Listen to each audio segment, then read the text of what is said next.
Hey, thank you so much. Thank you so much to you, the Ruthann, and my heart goes out to you and family.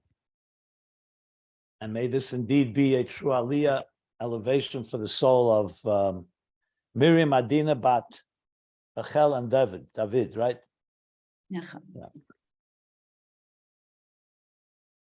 Soul of the Seder definitely helps souls connect and souls elevate on all levels, and you should only have joy and simcha in your life. At the same time, also a great honor to meet all of you, at least virtually. And for me, the most dignified and most powerful thing in life is the intersection and the cross-pollination of neshamot, of different souls, meaning ourselves, and the synergy we create, and the ability to become greater people in the sense of fulfilling our divine calling and our mission in this world. So let me begin with a little introduction, and we'll get straight into the matter at hand. I think it's important to state something really, I think, vital. I grew up in a traditional home, traditional Jewish home, so there was a Seder every year, and it was like it became routine, an almost automatic pilot for me. I knew exactly what to expect. My mother and grandmother cleaning the house for Pesach, and then, of course, coming to the Seder table. I always loved it with my uncles and my aunts and my cousins and my grandparents, my mother, my maternal grandparents. I had all beautiful experiences in the sense of a warm, nostalgic adventure, if you wish. But to be honest, it was at some point mechanical in many ways, where we went through the motions. There's the 15 steps. And as I said, I knew what my role was, especially when it came to asking the questions. Manishtana, the 4 questions, and so on. I was a little troublemaker. I always try to be a little mischievous. But as I grew a little older, I came to realize that even for those of us that grew up with the tradition, a lot of it is more, as I said, mechanical, very robotic. And though I have nothing negative about it, because to all full disclosure, I wasn't abused or molested on Pesach, or for that matter at all. So I don't have any negative traumas related to this religious experiences as others have had. But also, can I say that it was deeply spiritually meaningful? Not necessarily. And then as I began to do my work, as years ago, Ruthann mentioned 30 years, I've been teaching already for 40 years, I realized that many people out there never even had a traditional Seder in the first place. They may go to a Seder table, but for many it's a joke, almost like a Woody Allen scene in a movie, and lacking a real personal relevance. So to me, it was a real challenge to come to discover that the farthest thing could be from the truth. The Jews left Egypt historically 3,335 years ago. Exactly, I counted. Yeah, 3,300. So, and ever since, we've been celebrating and commemorating maybe the most popular event in history, the Exodus from Egypt. And we do it through a Seder and through other traditions and different customs. There's Sephardic traditions, Ashkenaz traditions, different dishes. Everybody has their Passover experience. But the biggest challenge is making it personally relevant. Something that we're not just doing by rote and we're just commemorating events, but as the expression goes, just as it was back then, we also relive and recreate it today. And that's exactly what we do at the Seder, which was the first big question I always had was, recreating events that happened thousands of years ago. It's one thing, okay, let's celebrate the redemption, the Exodus. But why do we need to eat bitter herbs? Why do we need to remember that there was pain? When you heal and recover, grow, and now you're living in the light. Why do you have to remember the darkness? And there's an actual statement in the Talmud that says every generation is responsible to recreate and relive the Exodus from Egypt. And some people add, not every generation, only every generation, but every day, which just compounds the question, what's the point of reliving experiences that happened back then. Many of us have never been to Egypt, may never be to Egypt. And what is the point of that? And is the deeper dimension of Judaism, we'll call it the soul of Judaism, sometimes referred to as the Kabbalah or the Hasidus or the inner dimension, the esoteric, that really opens up the whole story in a whole new way and understands the Exodus not just as an historical event that happened thousands of years ago, but it's actually an event that's happening every moment and especially every Passover, because time is like a spiral and the events that happened then are happening now as well. So what is that psychological, spiritual experience alike? So it all lies in the words in Hebrew. The Hebrew words are very metaphorical. The word for Mitzrayim, which means Egypt, actually has a very different meaning. It's not just the name of a country. It actually means limitations. It means constraints. The word Meitzar in Hebrew is boundary. It means every emotional, spiritual, psychological impediment, constraint, fear, inhibition, insecurity, anything that blocks your way from becoming who you should be, from allowing yourself to blossom and spread your wings and soar, is the Mitzrayim of your life. And when you understand that well and you apply it that way, the Seder is actually a methodology. It's like the original 15-step program that allows us steps, step by step. How do you free yourself from your inner inhibitions, from your inner fears? And we all have them. Some of them are very pronounced. Some people have real serious trauma, serious past experiences that have injured or wounded and pained them. It could be a loss, a death. It could be abuse. It could be dysfunctionality, disappointment, betrayals, all the above, or some of the above. Or it could be something more subtle, the fear of change. Am I in a healthy relationship? How do I get out of it if it's not healthy? Should I be moving? Should I be changing jobs? I mean, there's so many different things that that cause us fear. Fear in the world today. We see many political polarizations, battles, wars, and so on. So there's many things that can be called Mitzrayim. So what we're going to do is hopefully go through the 15 steps. I mean, we're not doing an actual Seder, or else I'd have matzah and wine and all the other paraphernalia, but we'll do a spiritual version of it. And my objective is, my objective is that all of us should come away with tools and methodologies that we can apply to our personal lives and hopefully also share with friends and family. And when you do the Seder Passover next week, which is exactly, 10 days from now, next Wednesday night, I believe, when it begins, right? Yeah, next Wednesday night, that you can actually perhaps infuse your Seder with some deeper, more personal meaning. Now, I'm sure this doesn't take away from any of you who are already done anything of this nature. So I'm not coming necessarily to innovate anything. It's just hopefully will add, and for some of us, maybe some new things we haven't heard before. But the key thing I want you to keep in mind, and we should all keep in mind, and I believe this is the best way to do a Seder, actually identify for yourself. You don't necessarily have to share it, but identify. And if you're leading a Seder or you're sharing a Seder with others, ask them to identify some Mitzrayim in your life, something you want to free yourself of, some blockage, some place you may be paralyzed or frozen, some fear, anything that you really feel I'd love to be able to free myself from.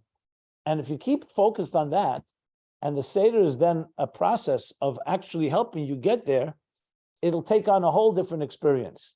Because it won't just be a abstract historical commemoration, it'll be that personal experience that I've been describing. And to me, that's the key to success here. If we're able to do that, then you really have the ability to experience it in a way that's, we'll say, it could be memorable and unforgettable because of its personal application.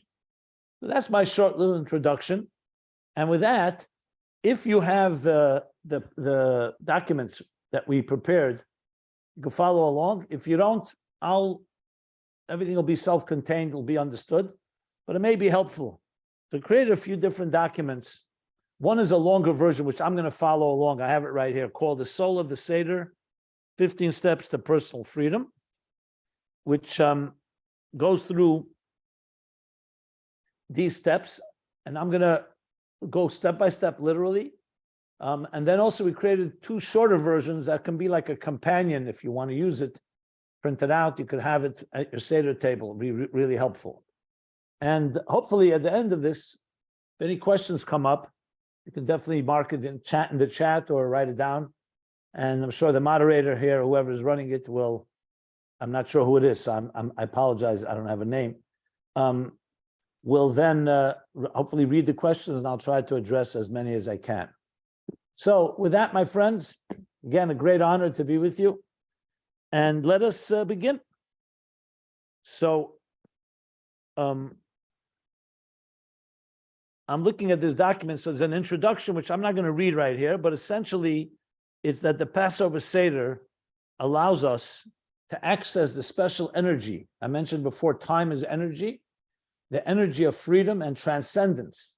That's a very important operative word. Transcendence is, I think, a great word. Passover means to pass over something, which really means to transcend. To transcend what? To transcend all the different trappings and impediments that block us from achieving the best we can be, essentially. So the Seder is a mosaic, is like a blueprint for achieving that. One more thing that was important to emphasize, the Seder you'll find is always orbits around children. Children asking questions. We make different changes in order to provoke the children. Some customers that children steal the afikomen, we give them a gift. You engage the children. Now, the obvious reason is it's a great educational tool to teach them about our history, to teach them about our roots, to teach them about even spiritual transcendence. But it's a lot deeper than that. You know, we know the concept of the inner child psychologically. It's also about accessing and allowing your inner child to experience freedom. Because very often, part of the trappings that I mentioned, the Passover, the Mitzrayim, the inhibitions and fears and so on, go back to our childhoods. And our children, if you look at young children, they're free abandon. They're free souls, free spirits. It's only as we become adults that we become far more self-conscious and so on. So accessing the child is a very vital component in the process. Okay. So with that, as you know, in the beginning of every Seder, we start by actually singing or the tune of Kadesh or Chatz. And if you want, we can do it right now, if you want to join me. As a matter of fact, let me just I'm going to, give me 1 second. I want to just bring Haggadah. I should have brought one before. Sorry about that. 1 second.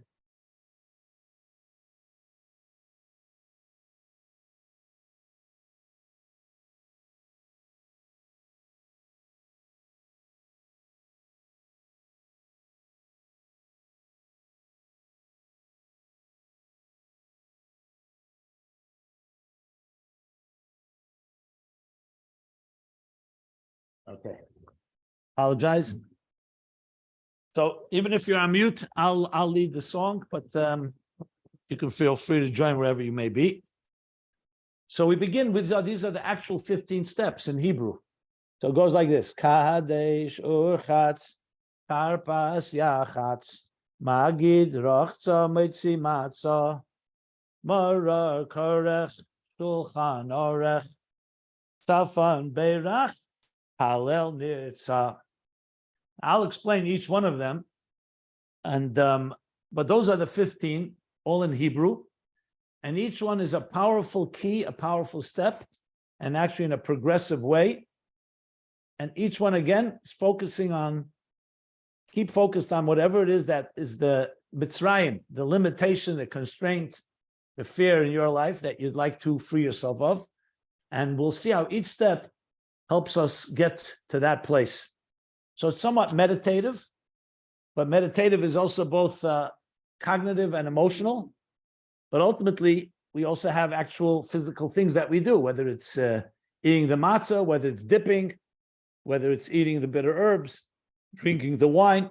So all of that we'll try to cover in this context. As I said, if we had the real full time, a real Seder can take hours, but I'll try to keep it concise and focused. So with that, let's begin. Step one, Kaddish. You may have a Seder table, you may even have a child that announces it and says, what is Kaddish? So actually the word Kaddish literally means to sanctify. But it refers to the first step in all Jewish tradition is always you make Kiddush, you recite Kiddush. Kiddush means to sanctify, but you always sanctify in a cup of wine. So the first of the 15 steps is sanctification. But let's explain what that means and why it's so vital. We say, for example, Shabbos Kodesh. Shabbos is holy. It says sanctify yourself. What does that mean? It's a word that's used a lot. What does it mean to be holy, to be sacred? So the key thing to remember is the antithesis to sacredness and sanctity is the mundane, the regular, the routine. Anytime you want to experience something special, you have to, in a sense, lift yourself up into that type of space. I remember when we used to go to the Seder table, we loved it because we had new clothing, everything was fresh, the house was clean, everything was sparkling, new, either vessels or cutlery that was all taken out from packed or new. It had this element of difference. And that's a tremendous component in life, because sometimes when you get stuck in your life, you get stuck in routines, you get stuck in a rut. So the idea of sanctification is basically saying, I am different. Manishtana, I am different tonight. Something is new, something is fresh. I have a new opportunity. I can tell you very often when you're dealing with different challenges people have, one of the greatest challenges is not the challenge, it's the fact they don't have the belief and the hope that things can be different. So the Seder begins, let's clean slate. Let's turn a new leaf. So we say Kaddish, and we say, let's sanctify ourselves. Let's sanctify the wine. The wine is a symbol of strength and aggression at times, but we're sanctifying it, we're sublimating it. And basically, it comes also from the word to separate. Separation between the mundane and the holy. Separation between that which is positive and that which is negative. Separation between a new, fresh experience and just old routines. And that is critical, because if you want to grow from whatever Mitzrayim you have to get out of that old place. It's like, what do they say? Insanity is doing the same thing and expecting different results. Or as sometimes it's put, if nothing changes, nothing changes. I like to say, if you think what you thought and you say what you said and you do what you did, you know what you're going to have? What you had. It's a mathematical certainty. In other words, Kaddish is telling us change mindset. You have to I'm open to something new happening. It may not happen immediately, but at least be open to it. You know, the cynics will say, the more things change, the more they stay the same. That's not what you want. So Kaddish is really saying, this is a special moment. It's a special evening. It is different. There's a new energy in the air, and I don't want to spoil it by bringing my old baggage into it. So we're not talking about ignoring your past. It's just putting it aside to allowing something fresh to happen. Because if you don't open yourself up to that, then it could be a new Passover, but you are still a product or a victim of the past. So Kaddish is really freeing yourself from that type of victimhood, or even being a product of circumstances, recognizing, no, you have a soul and you're able to reach and transcend your regular routines. And that's what Kaddish really means. You are a holy person. It's a sacred moment now. You can be different. You don't have to be doing what you did yesterday or a minute before. And as soon as you open yourself up to that, it's like the Lech Lecha concept of Abraham. His first step of his journey was that he had to leave. You have to leave your past behind. You have to free yourself from the subjectivity and even the wounds of the past and just be open. Again, I'm not suggesting you can just forget past wrongs or past hurt and so on, but you need to open yourself up to like opening a window and say there's a little fresh air. All infections, where do they fester when things are closed? You need to have fresh air, openness. And if you have someone new at the table, it can only be a help because new people bring new ideas. They challenge you, not stuck in your old past. So that's step number one. In Kabbalistic terminology, it's considered to be the level of Chachma, which is the first of the 10 spheres. A new flash of an idea, a new process has begun. And that opens up the Seder. And as I said, we do it over wine because wine is a symbol of strength. Wine's a symbol of power. Wine's a symbol of even royalty. And you want to sanctify it because wine can also be used sometimes aggressively. You want to sanctify it and sublimate it towards holy and beautiful ends. Okay, that's Kaddish. Then we move, after we make Kiddush, we go wash our hands, and that's called Urchatz. Now let's explain what's washing our hands so significant. You find it in Judaism.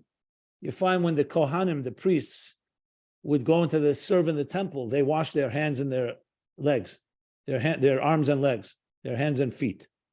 You find it also when before every meal, we wash our hands. Passover, we actually wash twice. There's step 2, and there's going to be step 9, I believe, where we're going to wash again our hands. We'll get to that later. So washing your hands is essentially Kaddish, but it's manifest now in a very practical way. Because when you wash your hands, what are you doing? You're essentially saying, my hands may not be clean, and I'm washing them.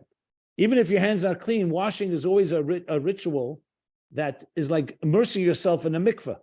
Except here, it's a mini one. You don't immerse your whole body. First of all, that would be a little inconvenient. But immersing at least your hands, which is the part of your body that you use mostly to interact with the world around us. When you want to pick something up, when you want to reach out, hands are the utility of the human being, the most used utility. So the hands are what interact with the world around us. By washing our hands, what we're doing essentially is also separating between the mundane and the holy, but this time by actually washing water is symbolic of spiritual knowledge. When you say Isaiah, for instance, said, the world will be no more destruction and no more evil in this world because the world will be filled with divine knowledge as the waters cover the sea. Maimonides explains, Mei Hadasatar, water, it purifies us physically because it purifies us spiritually. That's why water, immersion in water is always such a significant thing. We're not talking about bathing now, where you clean off dirt.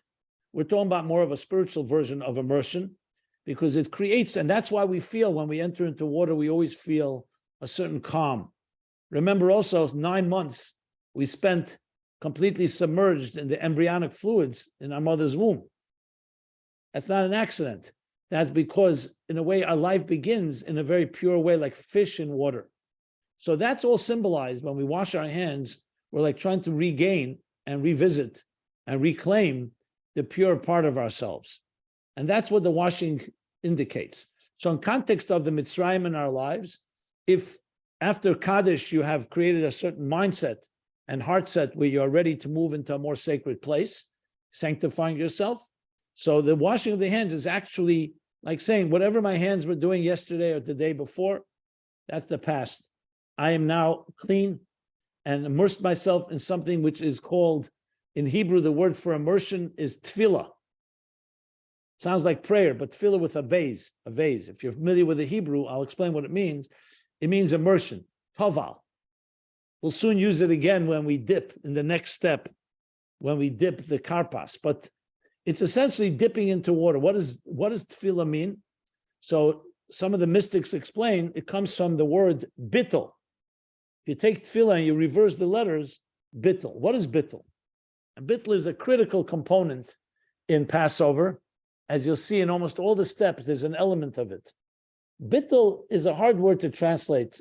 It's a combination of modesty, humility, but I like to use I like to define it as suspending yourself in the face of something greater than yourself.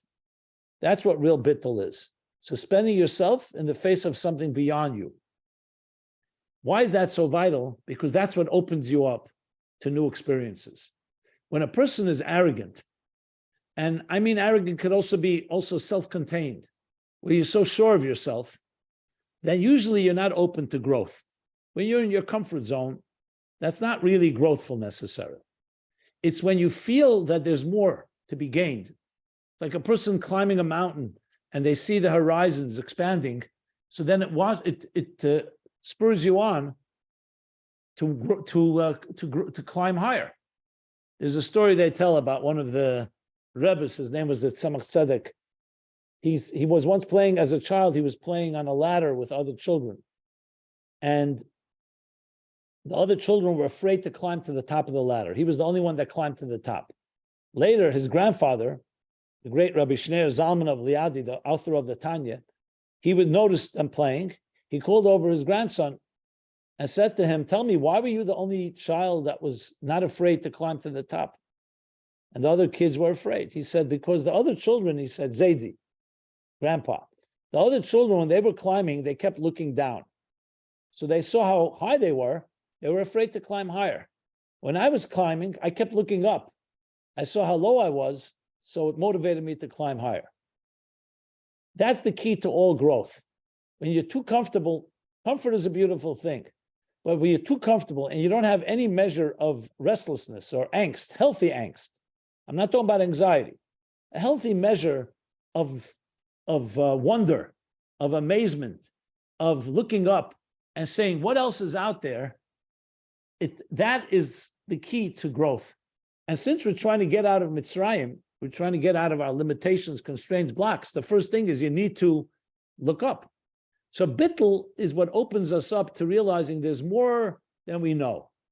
Many people will say, for me, it's too late. If you knew my narrative, disappointment after disappointment, I've tried, I'm too old. Like they say, I'm too young to know, and I'm too old to find out. I'm too old. I'm a product. I'm a victim, a product of my past.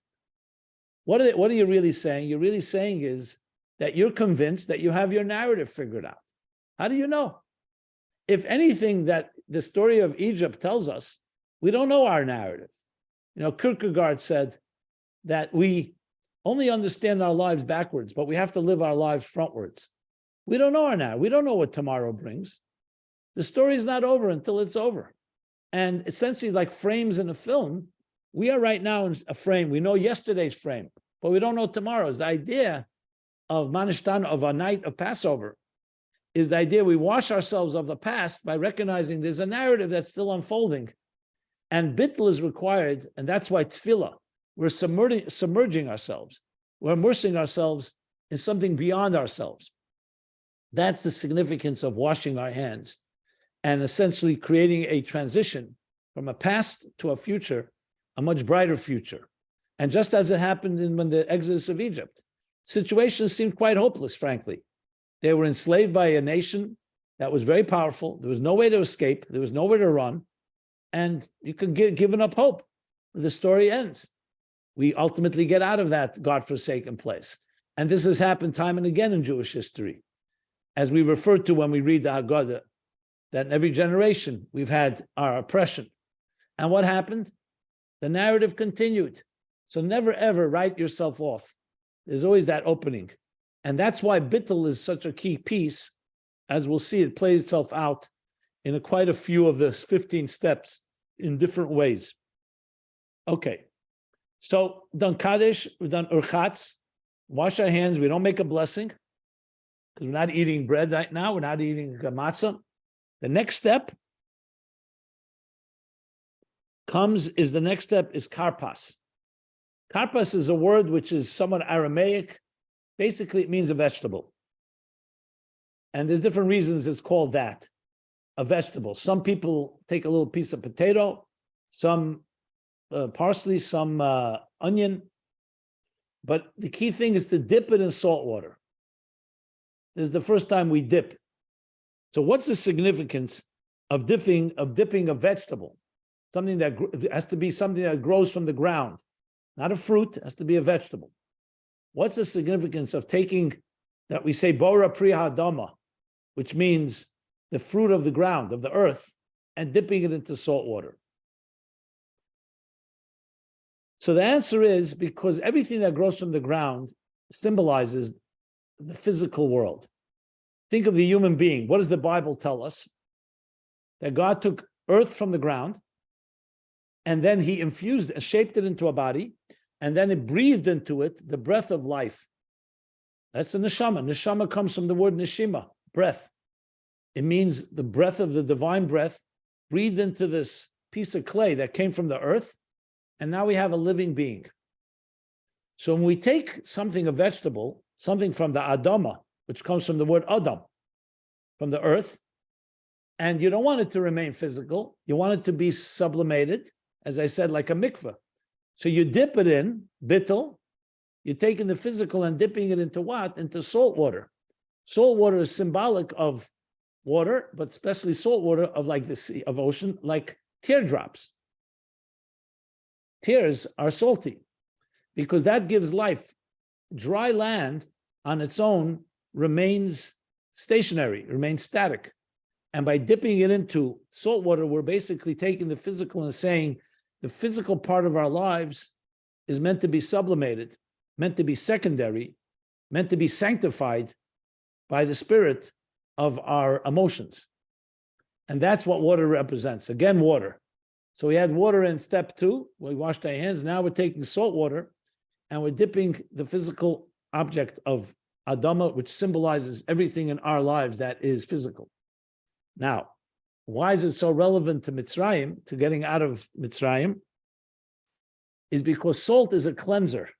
You know, salt is a cleanser. That's why tears actually are the Kabbalists say that tears cleanse your soul. They're like, they bathe your soul, they cleanse. It's a cleanser. The body could become toxic, can become polluted, and water, especially salt water, is a cleanser. So when we're talking about the experience of getting out of our own traps, our inhibitions, our mitzrayims, a critical piece is that you want to introduce something that is going to free you and cleanse you. And now you know that you're being, in a way, elevated to another state. So this third step is vital in that sense, because you're actually focusing on something in your physical life, and you're looking at it, it's not an end in itself, it's meant to be sublimated, meant to be submerged in something that's cleaning, that's cleansing, in this case, salt water.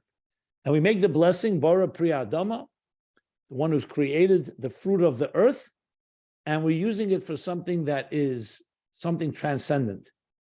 And that gives, in turn, energy to all of our physicality, entire body, and all of us to become somewhat a little more ethereal, a little more sublime in our life experiences. Okay.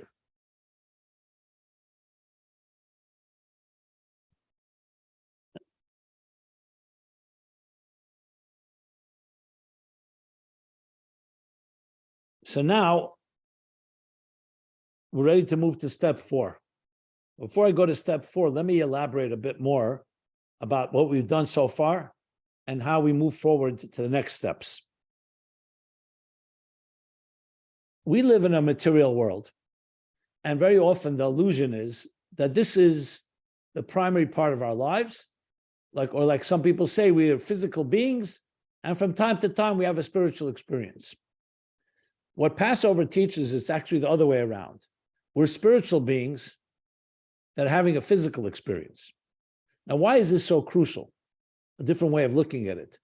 Because as long as you think you're a physical being, physicality by definition, the material world, or the world of the earth, what we talked about, the vegetable earth, on its own, what is a body without a soul? It's inanimate. I don't want to use a morbid word, but it's a corpse. You know, it's like it doesn't have vitality, doesn't have energy in it. So if you see yourself as a material being, materialism is subject to a type of, to the point of even slothfulness. You know, like somebody told me the other day, they are trying to master the art of becoming a couch potato. They actually use the word potato is a vegetable, a couch potato. I said, but that so goes against human nature. We humans are mobile. We're constantly moving. But we sometimes, that's what happens. We become lethargic. So materialism on its own can be a very lethargic power that keeps us trapped. It is the soul within us that actually introduces all the most noble elements of life, which is hope, love, transcendence, God, deeper experiences, values. Imagine a world that is just purely dead, inanimate matter, and we would not know there's energy within. A world of no music, of no art, of no dance.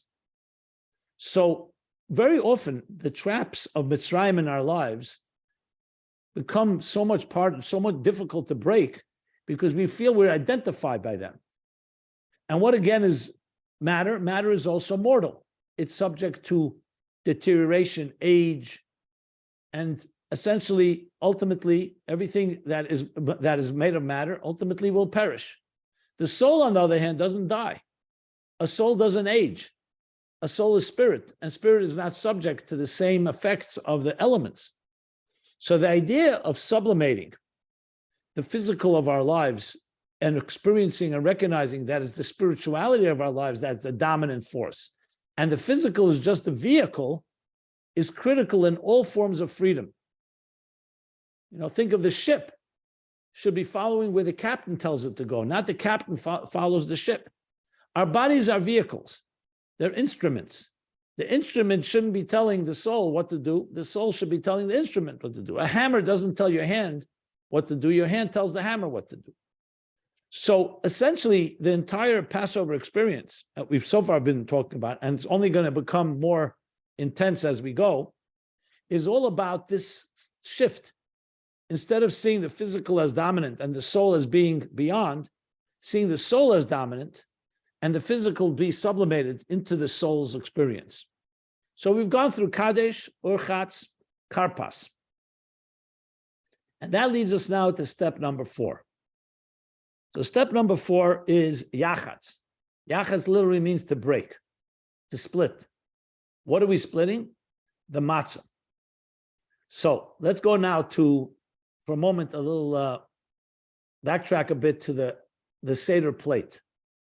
The Seder plate, which is organized before we begin the Seder, are the different components that will be used throughout this journey.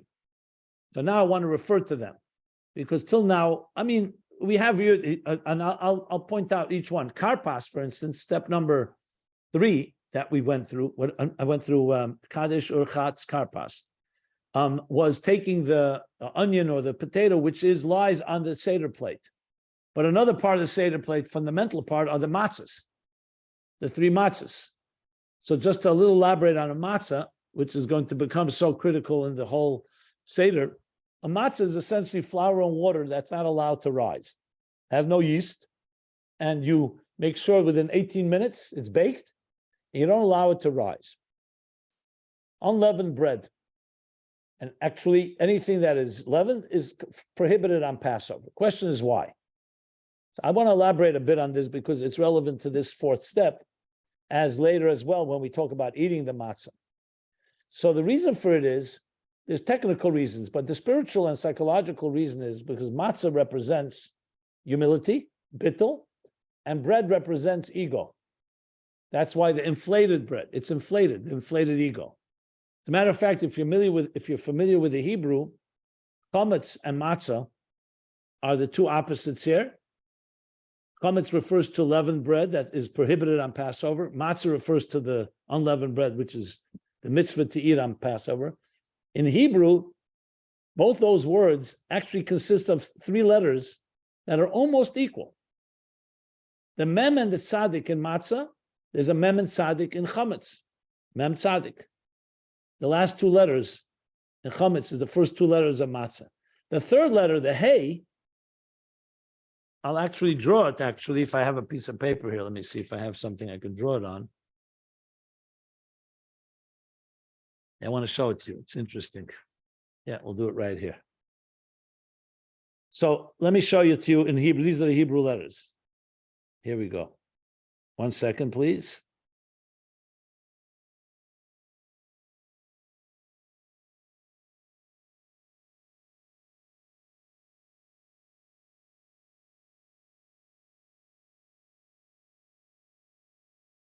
Okay, I hope you can see this.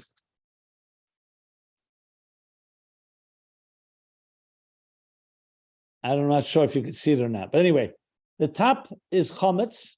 You see a ches, a mem, and a tzaddik. The bottom is matzah, mem.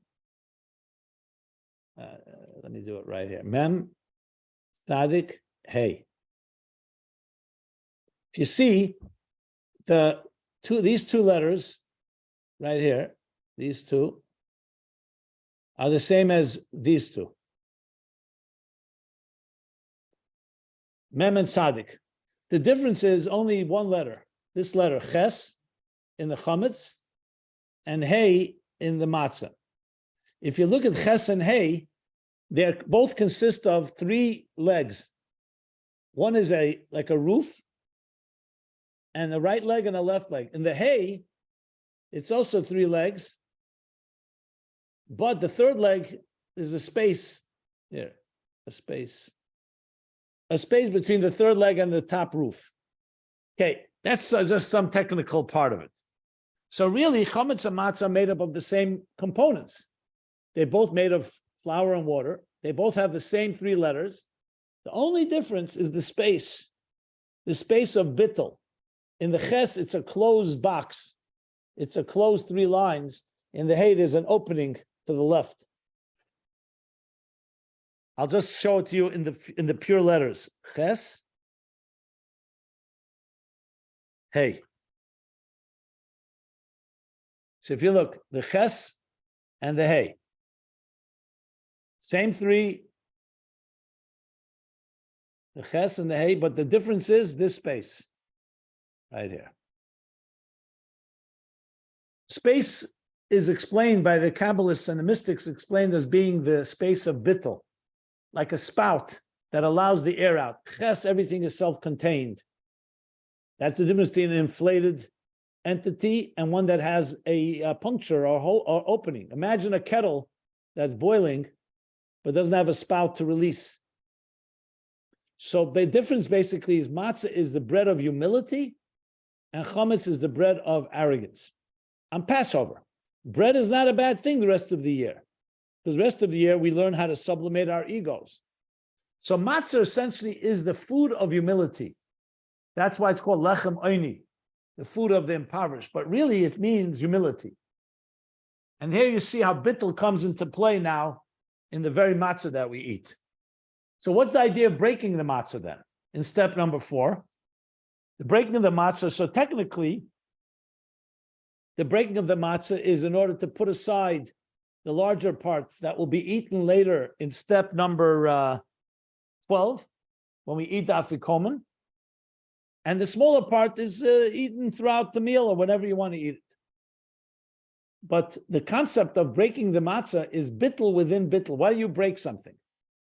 You know, they say there's nothing as, they say like this, there's nothing as crooked as a straight ladder.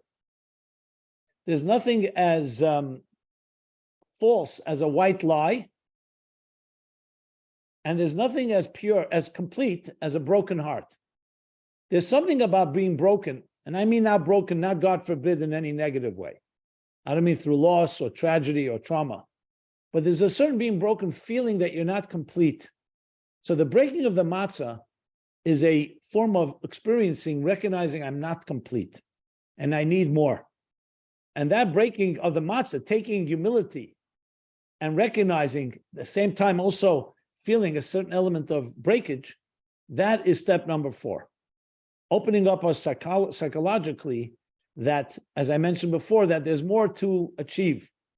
And that is the key to all growth and all change. So that's the significance of yachas. Okay. End of the day, the blind ego and the subjective ego is our greatest enemy within. Because if you feel content and you feel that everything is perfect and you're arrogant about it, that's the biggest trap to getting anywhere. The first step, they say the awareness of a problem is half the cure. If you're not aware, what we call denial, and no pun intended, it's not the river Nile of Passover, denial is the first step that blocks you because you don't even know there's a problem. So acknowledging and being aware that we are not complete, being aware that we are humble and not self-contained, and so on, is the key to all elements of growth. And that is the key to step number 4. Okay. Let's move to step number 5. Step number 5 is the bulk of the Seder. The first 4 steps, they relatively can be done within a few minutes. I mean, it takes time because especially if you have guests and so on.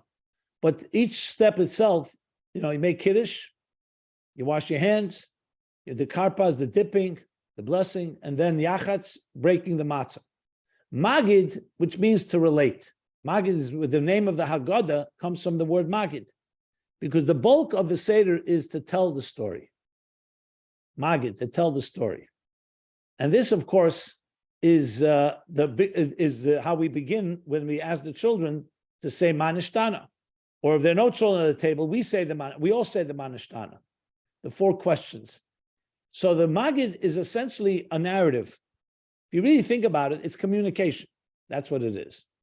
What today is so talked about, communicate, share, don't keep it bottled up.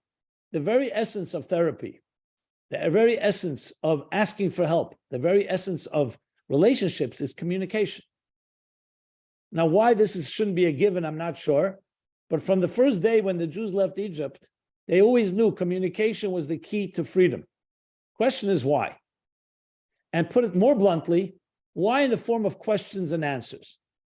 It's questions, 4 questions, and then we answer by telling the story.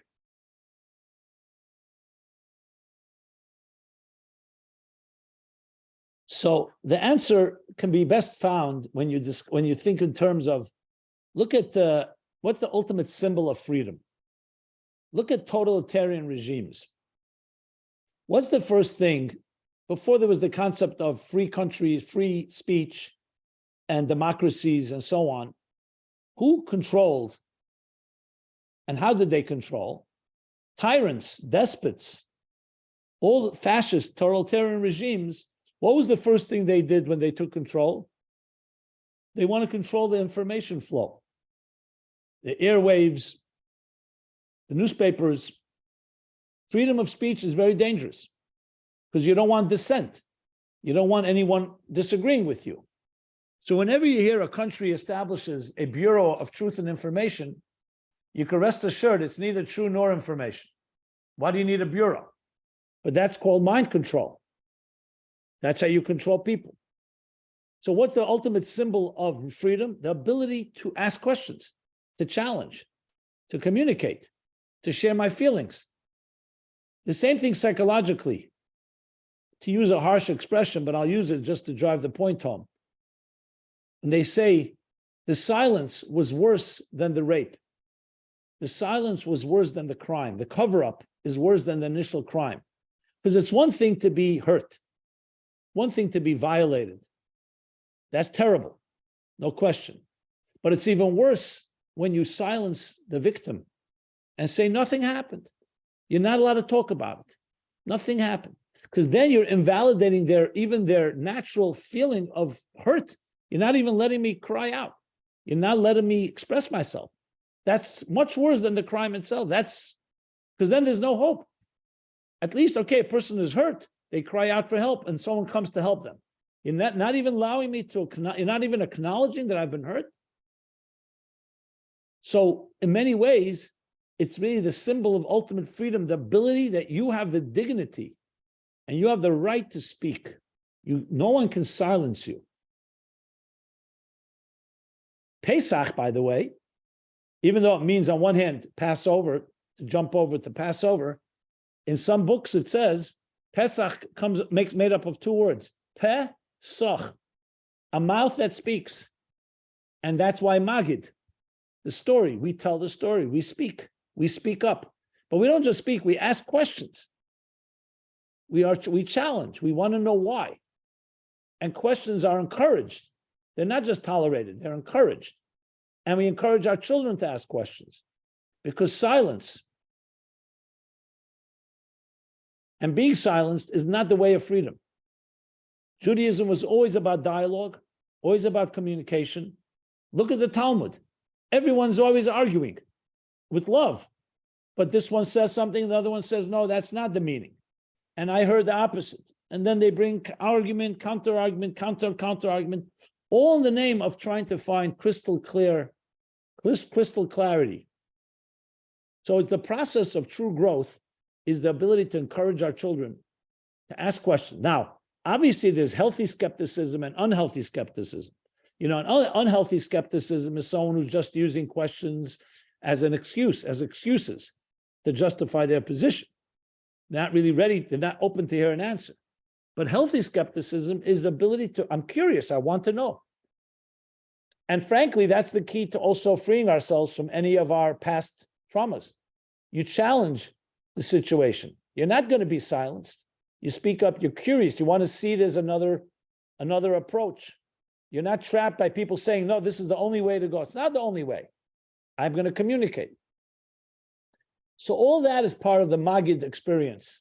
And that's why it's such a central component. The Haggadah is called Magid. Magid is called, the Haggadah is named for that. Haggadah to tell the story. Magid, to relate the story. The Haggadah to Levincha, the verse tells us, and you shall tell your children, and they will tell their children. And it's in a form of question and answer, which is essentially the 4 questions, and then come the answers.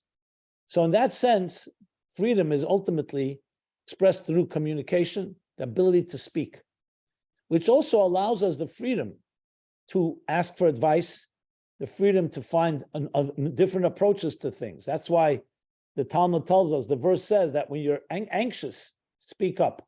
Soch. If the heart of a person is anxious, speak about it. Meaning open yourself up. Release it to another. It's a form of release. When we carry it inside, it implodes and ties us up.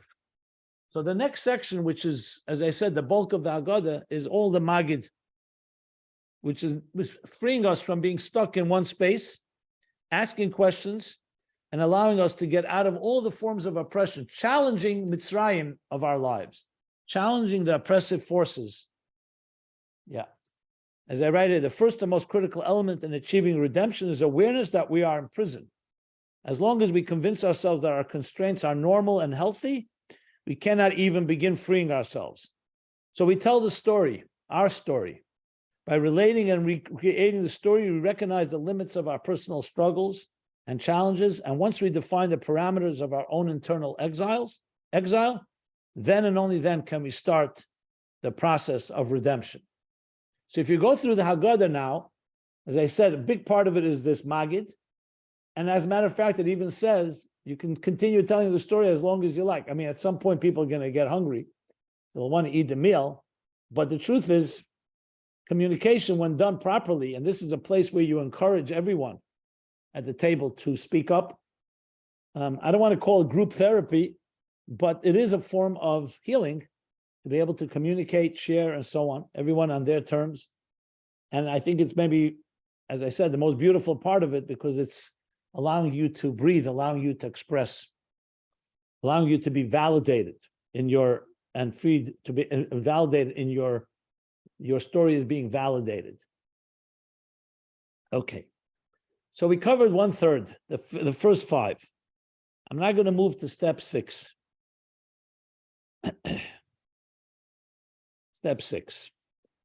So after the Haggadah, which has a part, don't have. I'm going to move to step 6. Step 6. At the end of that, we finish. We already drank 1 cup of wine.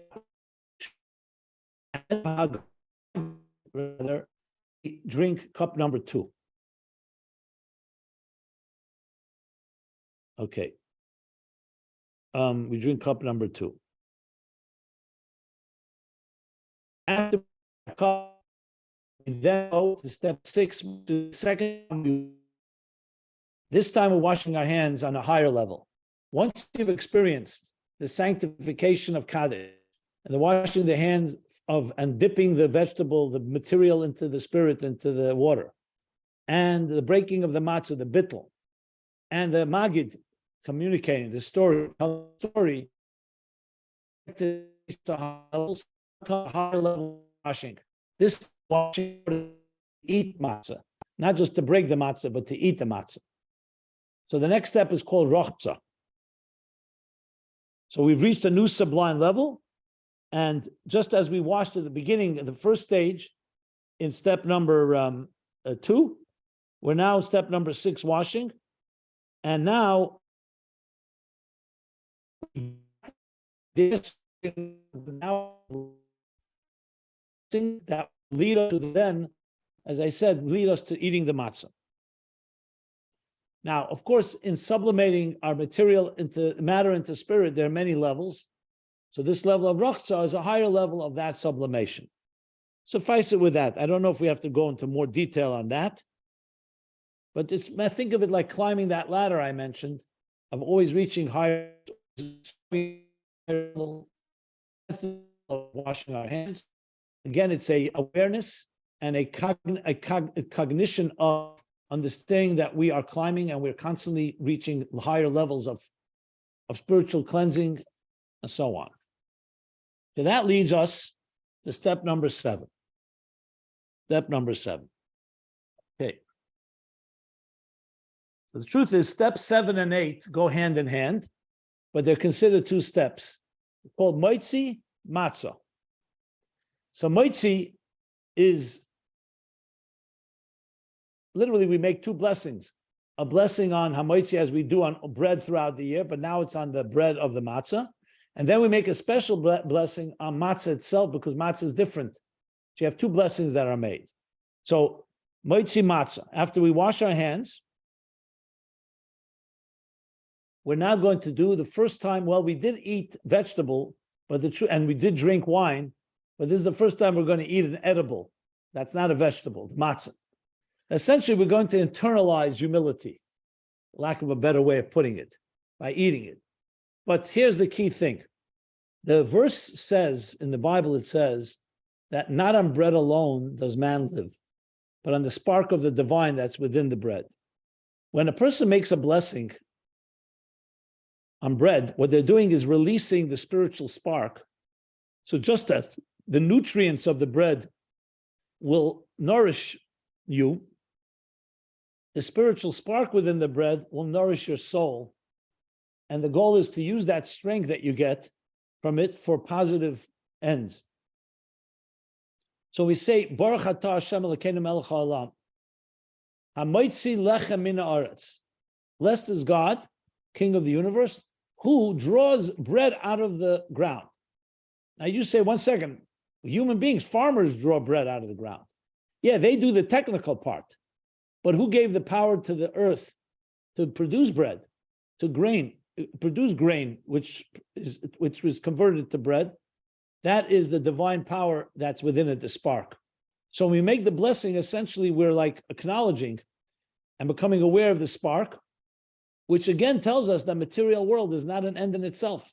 It's driven by sparks, divine sparks within it. No different than we know today, E equals MC squared, that all matter is really energy. But here we're going a step further, spiritual energy. So that's what the blessing is saying. That's not on bread alone man lives, but on the spark of the divine within it, which again frees us from the material constraints of Mitzrayim of our lives.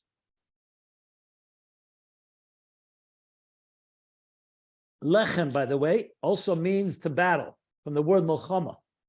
Lechem comes from the word battle, because there's a battle going on between matter and spirit, and you're freeing the spirit in the sense that spirit should dominate over the matter. So a meal is like a war between the material and the spiritual sparks, and by making that blessing and then eating it, we are freeing it, we're freeing the sparks from within the bread. So that leads us right now to step 8, which is matzah, moitzi matzah, because the second blessing is the blessing on matzah. Now we're acknowledging not just the spark, but the humility part of it. Remember, matzah is not just bread, it's humble bread. It's a bread that could not rise. And when we say you are what you eat, you assume what you consume. So when you consume and focus on the theme of bittul, you're actually making it part of yourself. that you yourself become like a walking piece of humility, a walking matzah. I don't mean you have to eat that much matzah, but I mean to say it's symbolic of the idea of ingesting and digesting something that represents that the humility, which opens us up for all growth, as I discussed earlier. In the Zohar, it says that matzah is called by two names: bread of faith and bread of healing. Some places it says the first night of the Seder is the bread of faith, the second night, bread of healing. But both faith and healing are both tremendous tools to free ourselves, because faith allows us to access something that's beyond the rational. Not that how people think faith is absence of reason.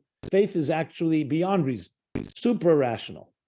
And healing, all healing comes from introducing something that allows you to bring healing energy into a situation that may have been limited or corrupted or polluted. So matzah, by ingesting matzah, we're actually making part of our lives the sparks, but they're sparks of humility. That humility is always a healing agent, because it lets you get out of the, as I said before, the subjective ego can convince you that you don't need healing, you don't need any growth, everything is fine. So it also opens up that fresh air we spoke about. Okay, so we did 7 and 8. We have 7 more to go, 15. Okay. In the next process, next step, what happens next? Morer. Now here's a big question. Morer, we know, are bitter herbs. Some eat Roman lettuce, some actually eat real grain, horseradish, and it could be quite sharp. It's meant to remind us of the painful moments that the Jews suffered in Egypt. But the obvious question is, come on, how are we going to compare eating a little horseradish, even if it's sharp and hot, to the pain of real bondage? I mean, and what's the significance of it? What is the point of it? So it's interesting, if you look at the Seder plate, you know where Morer is situated? You would think, especially if you're familiar with the Kabbalistic structure, you'd think it belongs to the left, because the left side is gvura, severity, judgment. So you'd think bitterness belongs to the left. Chesed is to the right, kindness. But you know where the Morer is placed? In the center. Question is, why is it in the center? The center in the Kabbalistic spherotic structure is Tiferes. Tiferes is compassion. Morer is not about us feeling pain. It's about us feeling empathy for those in pain. It's to remind us that we're not self-contained. We have to be empathetic. And empathy is Rachamim. Tiferes, the middle path. That's why the Morer is in the middle of the plate. You can use this as trivia if you like at a Seder. Why is the Morer in the middle? It should be to the left. And that's the reason. It's the idea of empathy. So now we've introduced in step 9 the concept of empathy, feeling another, which is one of the key things in all growth. You want to get out of your limitations? The Talmud says something interesting. When you pray for someone, if you have a need and you pray for someone else who has that need, it says your need will be filled first. In other words, if you show empathy to another, God shows empathy to you. It's identification with empathy. The same reason we break a glass under a chuppah, under a wedding ceremony, to remind us that even if our lives, even though we're happy and there's a wedding going on, and it's the highest point of joy in our lives, always remember there are broken hearts and souls out there. There's a broken temple, this temple, and that we're not living in perfect times. Empathy is one of the ways that we open ourselves up, bittul, to something greater than ourselves. And that's what the bitter herbs really meant to represent. And we actually dip it into something sweet. We dip the Morer in charoises. That's another dipping, another sublimation, like we said before, with the immersion. We sweeten the bitter with the charoses, which is usually a combination of apples, nuts, wine, a sweet paste, so to speak. People have different recipes for it, but it's to basically show us that the goal is not to remain bitter, but the goal is to become sweet. So we sublimated into sweetness. That is mar, empathy. Step number 10. Step number 10 is korach, which means actually the sandwich. Because of different opinions in the Talmud, do you eat the matzah alone? Do you eat the maror alone? So there's a third step because to combine both of them. So what you do now is you're basically combining steps 7, 8, and 9 is combined in 10. We take 2 pieces of matzah and we sandwich within them the maror and the charosas. So here you have a combination of what we call in the book of Ecclesiastes, there's a time to sing, there's a time to cry. There's a time to be sad, there's a time to be happy. So here we're taking a combination, the empathy of maror together with the humility of matzah coming all together. So we see that we all join it together in one sandwich. Judaism teaches us that life is a combination of, there's no such thing as just one or the other. It's like a turning wheel. You have to always remember that the cycle of life is going to contain ups and downs, it's going to wax and wane. So the sandwich is really a representative that even when we have sometimes a time that maybe seem a little sad, it's just part of the cycle. It will then lead us to joy. And even when there's joy, there will be setbacks. But remember, the narrative does not end. We talked about the narrative, Magid. There's a story. The story continues. And we have to always remember the story is continuing to unfold. Never think it's over just because you've experienced something. It's an ongoing saga. Okay. Now come the next 4 steps. This one is maybe one that is most popular by many. It's called Shulchan Aruch. That's when you eat the meal. I remember once having guests at a Seder table. They never did a Seder before. And they were like, I was ready for it, but when we started, first made the kiddush and the wine. Okay. Then they dipped the vegetables so that they thought the meal is coming. Then the little matzah is eaten. Then the maror. It was quite, I would say it was even quite hilarious because they kept on looking at each other like, when is the meal coming? And it took a long time. So what we did was we told them in the kitchen, we have a meal. If you want to eat a little earlier, you can. But for people who are not accustomed to it, it could be a little strange that all these steps until you finally come to Shulchan Aruch. The interesting thing is the Seder is not over. Shulchan Aruch, the meal is part of the Seder. Something people don't realize. It's part of the 15 steps of freedom. It's not like, okay, we did all these rituals and now we're free to eat. Let's have a good meal. Shulchan Aruch is actually the 11th step that comes after the first 10 steps.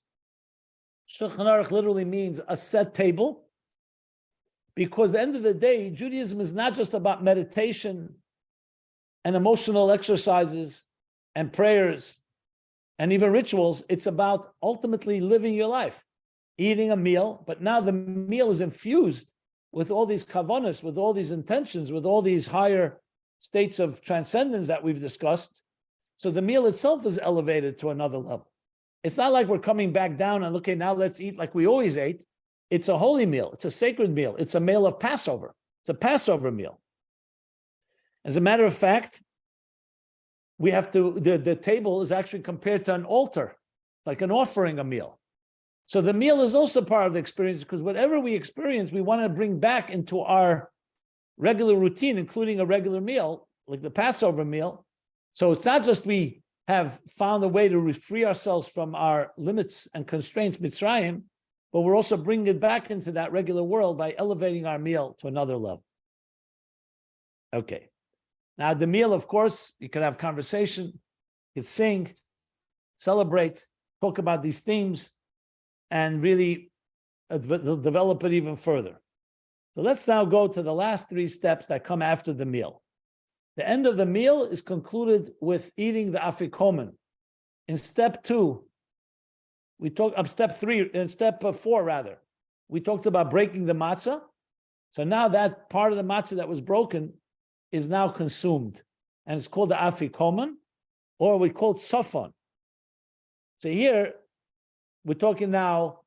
Till now we've been discussing conscious freedom, but since the Seder is such a psychological journey, what about the superconscious? or some call the unconscious. So the word soften actually means hidden. That's what it means. It means hidden. Because it's the hidden part of the matzah. Some have the custom to hide the matzah, and the children hide it, and then they basically blackmail the family for a gift. Maybe that's not a good word.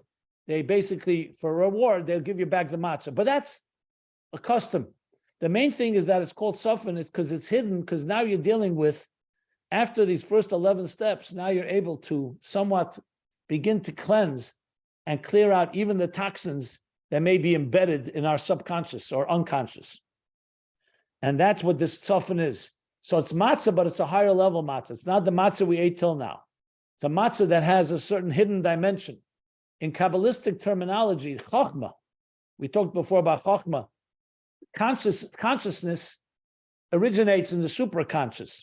And soften is the place where that bridge is created right after the end of the meal. Okay. Afikomen is also compared to like a dessert, because it's at the end of the meal. You've already eaten the meal. So it's also considered something not just for sustenance, it's to elevate us to a place that's beyond the consciousness, which allows us to access deeper strengths and energies. Step 13 is the blessing, the grace after the meal. Beirach. What does the word beirach mean? Beirach means to draw down. It comes from the word baruch, like beirach, to draw. So it's not just elevating the sparks, but as the mystics teach us, it's also drawing down the energy into our lives. So at the end of every meal, we recite grace, but here it's a birchat hamazon, beirach, that comes specifically after the Passover Seder. At the end of part of the Passover Seder comes specifically after the meal, which come back after all the first 12 steps. So we're drawing down the energy, because the rest of the steps are now integration. Till now, we've experienced experiences that take us to transcend to higher levels. Now we're drawing it back into our lives. So Beirach is step 13. 14 is Hallel. Hallel means praise, to recite psalms of praise. What is that? Also drawing down. Hallel means to shine as well. Comes from the word to shine. You're drawing the energy of everything we've experienced into our lives. Beirach relates more to the meal. Hallel is the praises for all the miracles that happen. That everything that happened in our lives, all the blessings, we show appreciation and we praise and we allow the divine truth of God's presence to manifest within us, which leads us to step 15, which is not an action. Once you've done the 14 steps, 15th step is the result of it all. It's called nirtza, which means God accepts. It's the God's promise to accept our service. We don't do anything. We've done the 14 steps. Then there's a certain, you can say, resolution at the end of the Haggadah. This is the 15th step. So unlike the other steps that manifest in a prayer, in an action, now we are transcending words and praise. And basically, it's like saying that everything I've gone through now, the 14 steps, allow me, God, please bring me the ultimate healing. Now, whatever Mitzrayim I've struggled with, should ultimately, we want to have your blessing, and you're consummating the Seder by saying, getting God's strength as well. It's like the acknowledgement that we need God's strength, not just our own efforts. And that's with that we conclude the 15th step and the Haggadah. And then we say, L'shana haba b'Yerushalayim, the next year in Jerusalem. That is the ultimate redemption, not just global redemption, personal redemption, that we reach a place of completeness. Yerushalayim comes from the word complete awe. Yireh shalom. Yireh is awe, and shalom means complete. So you began in Mitzrayim, you began in some level of constraint, some inhibitions, fears. You've gone through the steps, and now you're saying, God, please allow your blessing to rest upon me and allow me to experience pure awe, clean and complete awe and pure awe. The awe that comes from a state of healing and recovery, even from the darkest forms of Mitzrayim. And with that, we concluded the Soul Seder.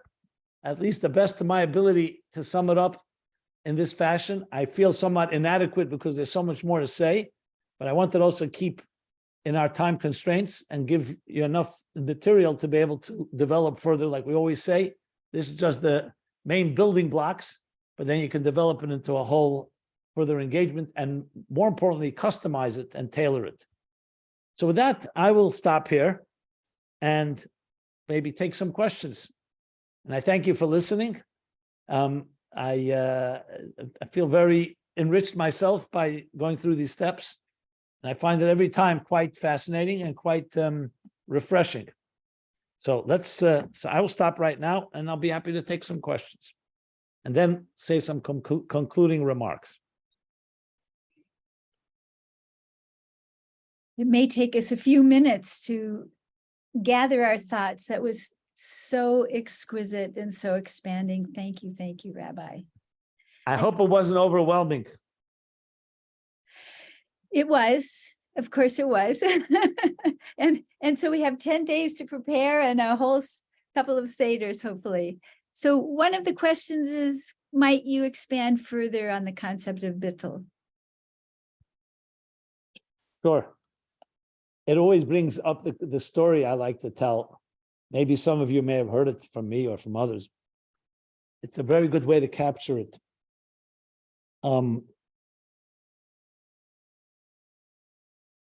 You've all heard of this town called Chelem.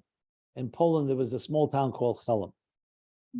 They say there were intelligent people lived there, but the neighbors were resentful, so they created this folklore. You have all these, like, what they call, some people call it Polish jokes, Chelem jokes, about the fools of Chelem. Anyway, they have very interesting psychological insights. So let me tell you the story of the farmer of Chelem. So Chelem was a small town, as you can imagine, and the farm of Chelem was obviously very small. But this was his farm. He had inherited it from his parents, his grandparents. He knew every grain of soil. It was his baby. And one day, he gets a visitor, a cousin, a big city farmer from Kansas, United States. You know, a farm of thousands of acres. Okay, he's very honored.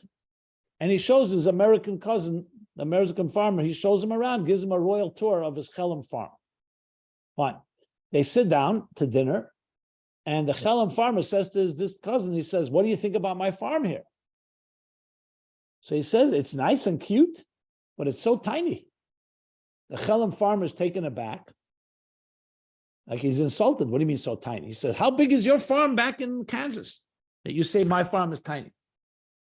So the big city farmer, how's he going to explain to a little shtetl guy who barely has a farm that's the size, you know? So he thinks of a point of reference and says to him, "My farm back in Kansas, I'll tell you how big it is. It takes me all day to travel with my tractor from one end of the farm to the next, all day." The Chelem farmer, suddenly his face becomes compassionate, empathetic, feels bad for the cousin. So he says to him, to the American farmer, he says, "Don't feel bad. I once had a tractor like that too." That's what he said.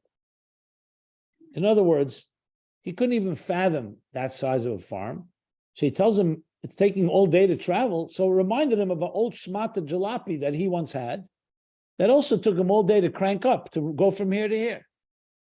He thought the problem was the vehicle, not the size of the farm. Mm-hmm. What's the point? The point is, all of us have our farms, our perspectives. And if someone were to ask you, are you narrow-minded, closed-minded, and subjective? Most of us would say no. But the fact is, being subjective makes you think you're objective. When you're asked your opinion, you should always say, based on my experience, this is my perspective. Our perspectives are always defined by our limited vision. If you ask somebody standing in a valley what the horizon looks like, they'll give you one answer.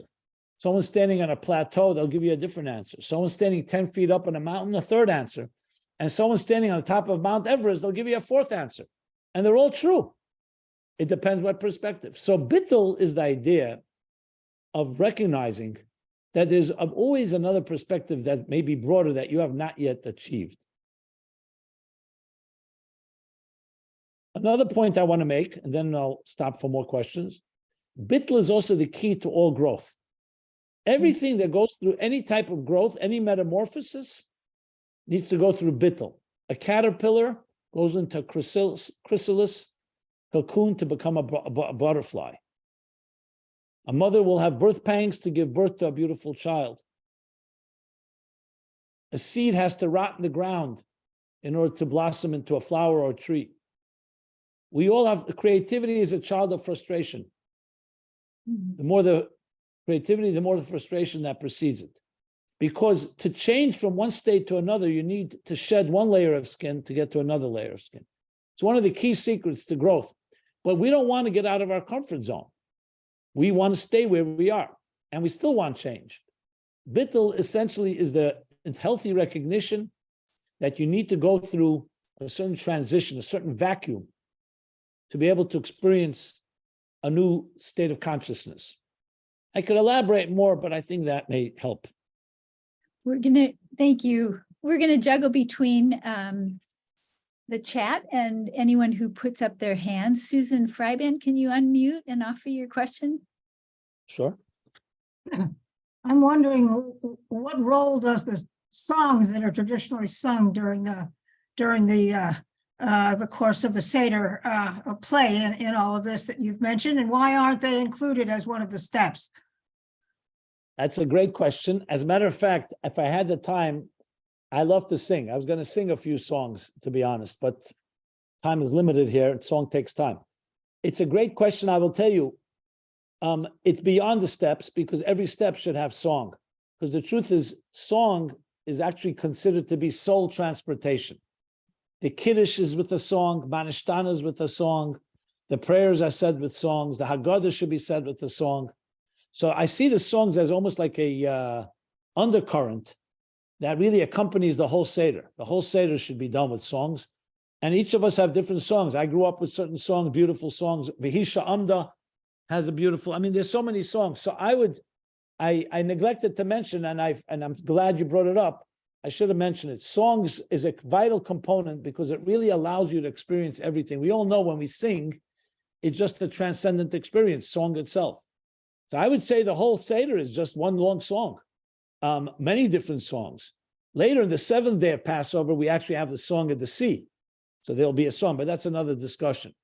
But your question is excellent, and I would just say incorporate song wherever you can. Thank you. Joanne? Thank you, Ruth Ann. Wonderful. And thank you, Rabbi. I've been having a hard time understanding the difference between the word ruach and neshama. And I'm kind of searching for the definition of soul. Soul, right? Yes. Very good. So you probably know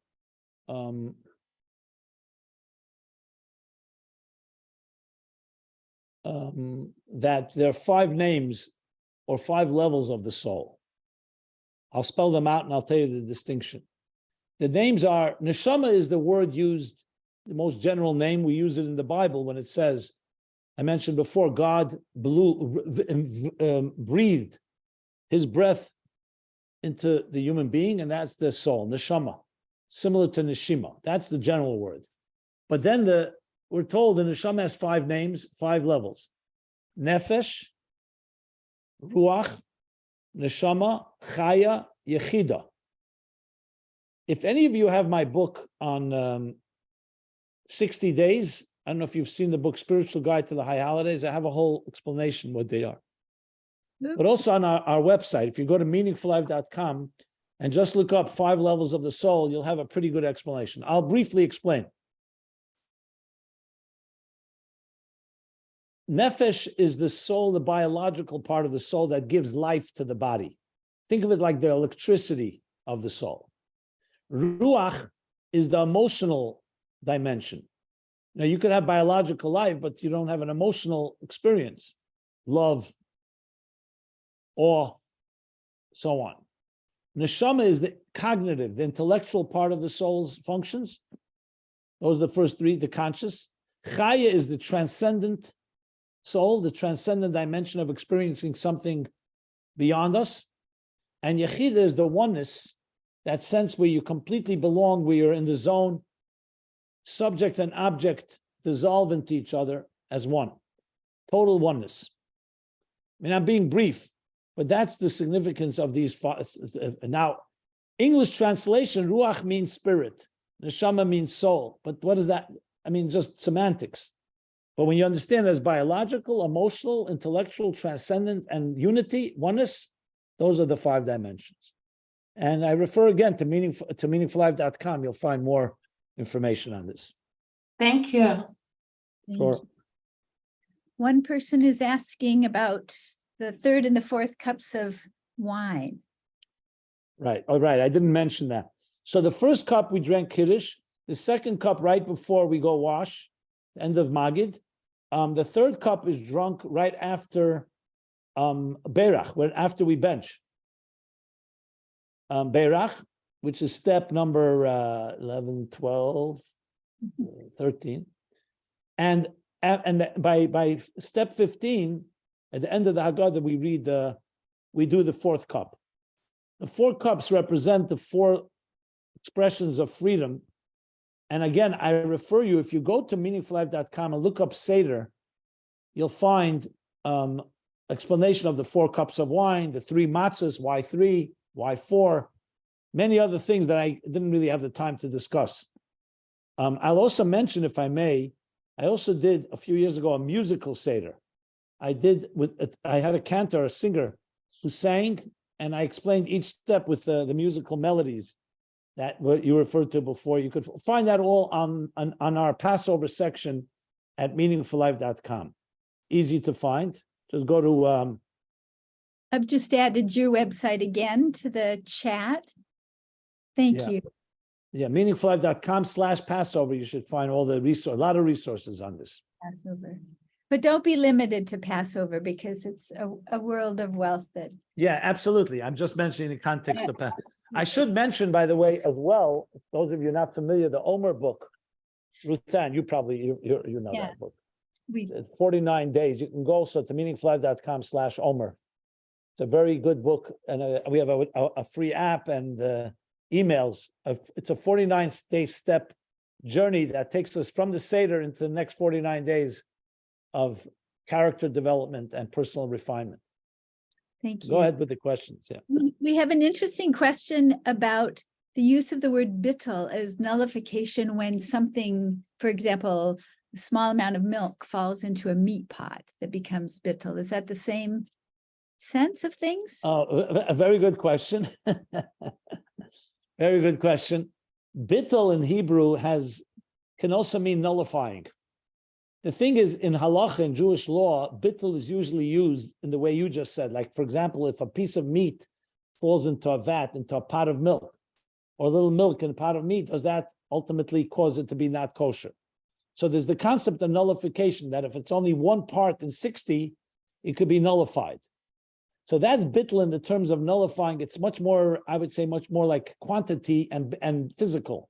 What I'm referring to bittul is a far more sublime, far more of a psychological, spiritual concept, the idea of dissolving yourself. It's the same idea, but it's dissolving your ego, yourself, into something greater than. It's like when you stand in front of a beautiful natural event or a beautiful portrait and you just lose yourself. You know, you like almost surrender and get lost, a bit absorbed in the experience. That's bittul, where you allow yourself to be lifted up and into the presence of something greater than yourself. So conceptually, they're based on the same idea, but one is used far more in a very practical terms, and the other is a much more of a spiritual, psychological experience.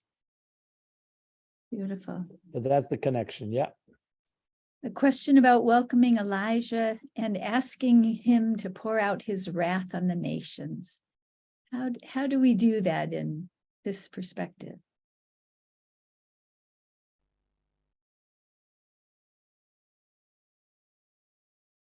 We may have lost him. Okay, that's the Shvei Chamoska that we say close to the after the benching. Well, first of all, you have to remember this nations includes many meanings. On a very basic level, keep in mind that for a large part of our history, the nations were quite cruel to us. Talk about the Egyptians, talk about the Babylonians, the Romans, talk about the Spanish Inquisition, and of course the Nazis. So it's understandable why through the history of our history, we were dealing with real oppression.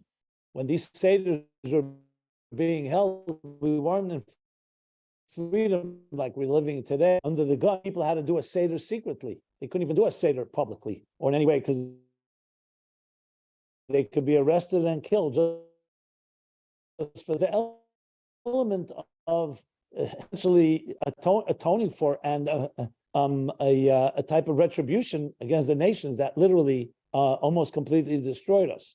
But in context of time today, where we live in free countries like the United States and other countries that are actually benevolent and have protected Jews and have been kind to us, obviously when we're saying wrath on the nation, we don't mean on those nations, because that's what's called the righteous Gentiles, Sidei Umat Olam, that are kind and righteous. And they're on the contrary, it says that they will have a share in the world to come.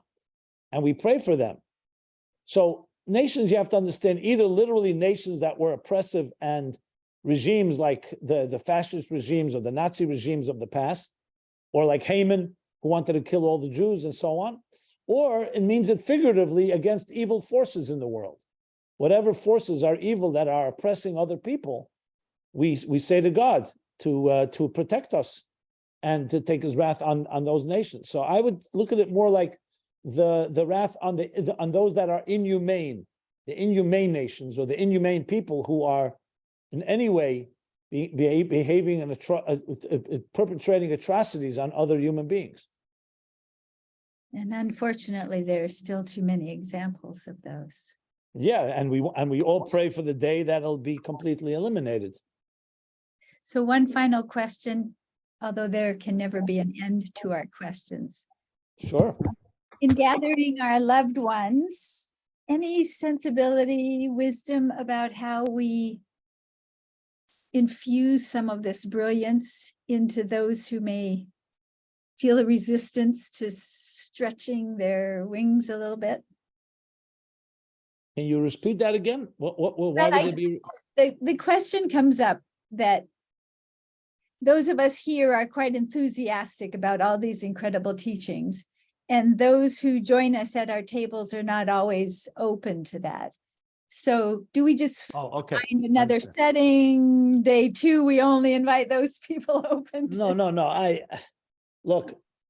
I think if you're hosting a Seder or you're part of a Seder, what you want to make sure is that everybody's engaged and everybody is part of it.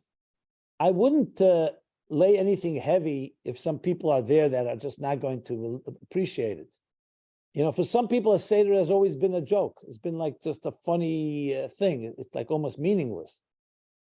Whenever I've done a Seder, I try to see who the guests are and try to engage them on a personal level. Like, you know, for example, the question I posed at the outset here, find something that blocks you, something that you'd like to free yourself of. And here's a 3,300-year-old formula that can help us get. A lot of people are intrigued by that. I think many people just simply don't associate rituals and religious practices with things that are personally relevant. So I would try to get that message across, and it doesn't have to be, you don't have to spend an hour and a half, and maybe just a few minutes. So it really comes down to the individuals. I would welcome everybody. I mean, the Seder is meant to welcome everybody, even cynics, and even people who are, are not really very serious about it all. And the challenge is to engage them and find something that they will be engaged with. That's what I would do. And now you'll always have some people who may laugh or dismiss. I'd be kind and try to, again, find something that they can find meaning in.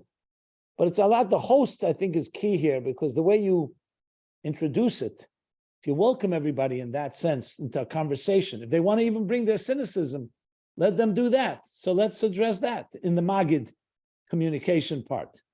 That's how I would do it. I would diffuse it, try to be disarming and diffuse it with humor, with some laughter, with some lightheartedness. I wouldn't get too heavy or too serious. I know I was very serious here, but I'm talking to, I thought, a captive audience. But if you were all cynics, I wouldn't be sitting here for an hour and a half pontificating. I'm telling you now. Well, it's been an extraordinary hour and a half and just a marvelous way for us to prepare over the next 10 days for Pesach, for a really meaningful Pesach. I love the performative nature of the Seder, where it's not just the travel of the people of Israel, but it's each of us individually as well, Yes, coming out beautiful. of those Thank you. constricted place. And, if we don't stop with just the meal, but we keep going, we actually get to that sense of nirtza, of acceptance. And what a beautiful, beautiful idea that is. So I want to say my thanks, Ruth Ann. I'm sure you want to add yours as well. This has been a great, wonderful treat for us all. And I wish you a Chag Sameach. And to everybody on the call, we have people from our Living Jewish class. We have other folks that who have heard about this. And Ruth Ann has invited folks. And it's just been wonderful to blend together and to come together with questions, right? Getting ourselves ready for this. I wish everyone a really, truly Chag Kasher v'Sameach, a wonderful and beautiful Pesach coming up. Thank you again. Amen. Thank you. Beautiful. And I wish you and everyone a very Chag Pesach Kosher v'Sameach, really beautiful, freeing, transcendent, and meaningful Passover. And you hear that song. Indeed. Amen. Amen. Thank you, Ruth Ann, as well. Yes. Thank you so much, Rabbi. So with that, we conclude. Indeed. I will stop the recording now. Yeah, it's so hard to stop the meeting, but It's it's just